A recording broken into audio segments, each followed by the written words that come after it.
मुझा सोना हबीब था फरमाइन त जॾहिं रात थिए त रात जे वक्त में एहतियात कयो जो पंहिंजे चुल्ह के विसाए पो सुम्हंदा कयो।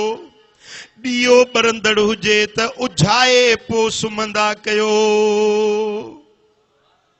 चुल्ह ॿरे पई, दुखे पई, टांडो दुखंदे हवा लगी, उन्हें मां चिणग हवा ते उथी वनी लोढ़े ते पई, लोढ़े के बाह लगी वई। रात जो बेगार टाइम मुझा दोस्तों मानू निंड में ओचतो उन्हें चुल्ह मां चिणग उथी, बाह दुखी, गोठ जो गोठ सड़ी वियो। थोड़ो एहतियात करे हाँ जे सुमण का अग में पानी हारे छड़े हाँ तो छो गोठ सड़े हाँ। ताल समझो या न? साईं फरमाइन था जॾहिं शाम थिए सिज लही वञे त पंहिंजे घर जा दरवाजा बंद करे छॾींदा कयो। फ़इन शयातीन हीन इज़िन तंतशिरु, सिज लथे खां पोइ शैतान घिटियुनि में पखिड़िजी वेंदा आहिनि। शैतान घिटियुनि में रस्तनि में पखिड़िजी वेंदा आहिनि। पोइ जेॾीमहिल तव्हांजा ॿारड़ा घिटियुनि में निकिरंदा आहिनि त शैतान उन्हनि सां खेस कंदा, हरकत कंदा, तव्हांजा बच्चा बीमार थी पवंदा, तव्हांजा बच्चा आसीब ज़दा थी पवंदा।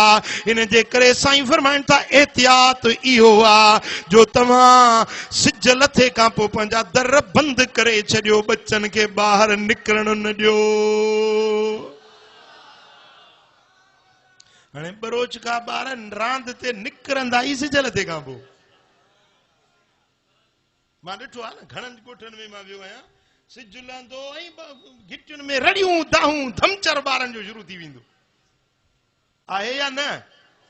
साईं फरमाइनि था त जॾहिं रात थिए त खाधे जूं शयूं ढके छॾींदा कयो, छो त रात जो बीमारियूं आसमाननि तां लहंदियूं आहिनि।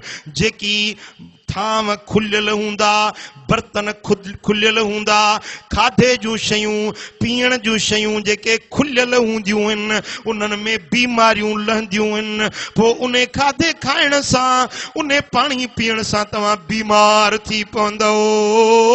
इन जे करे जेॾीमहिल राति थिए त पंहिंजा दिला ढकण ॾेई ढके छॾियो, मट ढके छॾियो, नादियूं ढके छॾियो।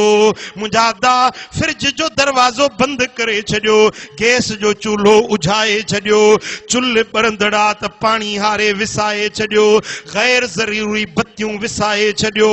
मुंहिंजा दा पंहिंजे बच्चनि खे आराम सां सुम्हारे पोइ पाण सुम्हो।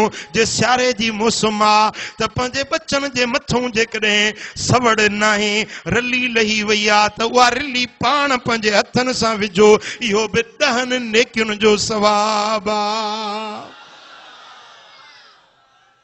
ॿारड़ो तव्हांजो वेठो आहे, परियों बाह आहे, ईअं न चओ त बाह परे आहे, ॿार परे आहे। मतां ॿारड़ो सुरंदे सुरंदे वञी बाह में न हथ विझे। तंहिंजे करे पंहिंजे बचड़े जो एहतियात कयो। अॻियों ॾिसो था खड्डा त एहतियात सां वञो। जेकॾहिं ॾिसो था रस्ते में कंडा आहिनि त एहतियात सां हलो, मतां कंडो तव्हांजे पेर में लॻी पवे, मतां कंडो तव्हांजी साइकिल खे पंचर करे विझे, मतां इहो पत्थर तव्हांजे मोटर साइकिल जो टायर पंचर करे विझे। जेको रस्तो नाहमवार आहे उन ते न वञो, सही रस्ते ते वञो। मतां किथे मुंहिंजा दोस्तो कंहिं तकलीफ़ में न पइजी वञो। कुर्बान या रसूल अल्लाह, तुंहिंजे दीन सेखारण तां, एहतियात सेखारण तां। साईं फरमाइनि था जेॾीमहिल राति जो सुम्हो था त बिस्तर ते ईअं न सुम्हंदा कयो, पहिरीं पंहिंजे बिस्तरे खे छंडे पोइ सुम्हो। छा कयो जी? छंडे पोइ सुम्हंदा कयो।